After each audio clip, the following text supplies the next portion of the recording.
নমস্কার, sports life মিডিয়াতে আপনাদেরকে স্বাগত জানাই। প্রতিদিনের মতো আজও আমরা চলে এসেছি অলিম্পিকের রিভিউ নিয়ে। তো গতকাল অর্থাৎ 1 আগস্ট অলিম্পিকের ষষ্ঠ দিন কিন্তু কেটে গেছে। তো চলুন এক ঝলকে দেখে নেওয়া যাক গতকালের ইন্ডিয়ান অ্যাথলিটদের পারফরমেন্স। তো প্রথমেই দিনের যে সব থেকে বড় খবরটা আমরা পাচ্ছি সেটি হচ্ছে শুটিংয়ে স্বপ্নিল কুশালে মেন্স মেডেল ইভেন্টে কিন্তু 50 মিটার রাইফেলে ব্রোঞ্জ মেডেল ভারতকে এনে দিয়েছে। অর্থাৎ ভারতকে কিন্তু তৃতীয় পদকও এনে দিল। আর সেকেন্ড যে খবরটা সেটা হচ্ছে অর্জুন মনফিল ও কর সামরা কিন্তু ওভেন্স ট্র্যাপ কোয়ালিফিকেশনে কিন্তু কোয়ালিফাই করতে পারলো না।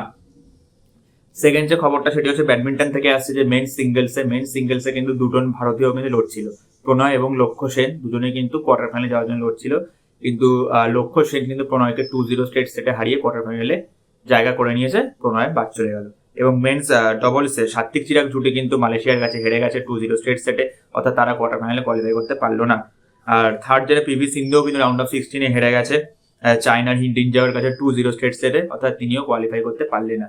অর্থাৎ তার যে একটা আশা ছিল যে তৃতীয় পদক তিনি জিতবেন, অলিম্পিকে 3টে পরপর পদক হ্যাট্রিক করবেন, সেই আশাটা কিন্তু তার পূর্ণ হতে পারলো না।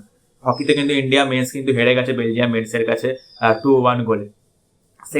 ফোর্থ যে খবরটা যে বক্সিং থেকে আসছে নিখাত জারিনের প্রতি কিন্তু আমাদের একটা পদকের আশা ছিল, সেই পদকের আশা কিন্তু তিনি রাখতে পারলেন না। নিখাত জারিন কিন্তু হেরে গেছে চায়নার কাছে 5-0-তে।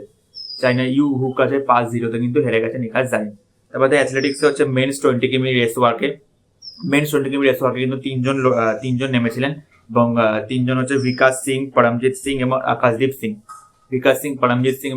সিং কিন্তু তিনজনেই কিন্তু কোয়ালিফাই কেউ কিন্তু মেডেল আনতে পারেনি ভারতের জন্য।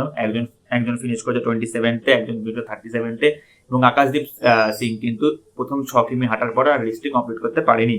আর ওম্যান্স 20 কিমি রেসে একজন নেমেছিলেন, সেটা হচ্ছে প্রিয়াঙ্কা গোস্বামী কিন্তু 41st এসছে, অর্থাৎ 41তম এসছে, অর্থাৎ তিনিও কিন্তু কোনো রকম মেডেল আনতে পারলো না।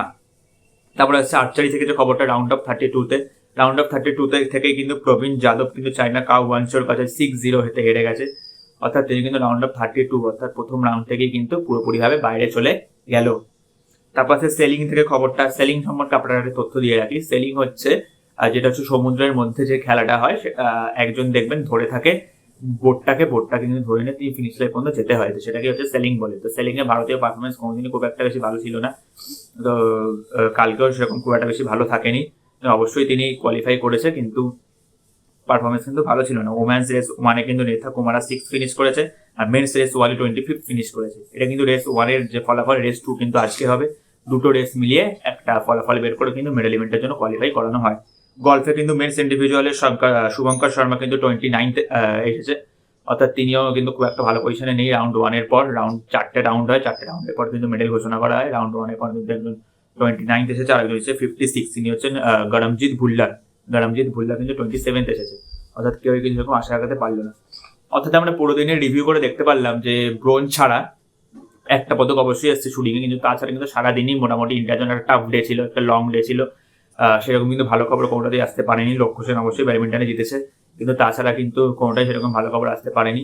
তো দেখা যাক যে 7th ডে, অর্থাৎ আমাদের একদম অলিম্পিকের একদম মিডিল চলে এসেছি আমরা, তো কেমন কাটে সেই 7th ডে।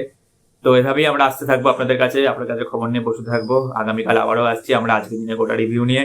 তো ততক্ষণের জন্য সুস্থ থাকুন, ভালো থাকুন, সবাইকে ভালো রাখুন, টাটা, গুড বাই। আর ফেসবুক থেকে দেখে থাকলে অবশ্যই চ্যানেলটি ফলো করবেন, লাইক করবেন, কমেন্ট করবেন। ইউটিউব থেকে দেখে থাকলে অবশ্যই চ্যানেলটিকে সাবস্ক্রাইব করবেন এবং কমেন্ট করে জানাবেন যে আপনাদের পরবর্তী ভিডিও কোন বিষয়ে চাই। Tata, good bye.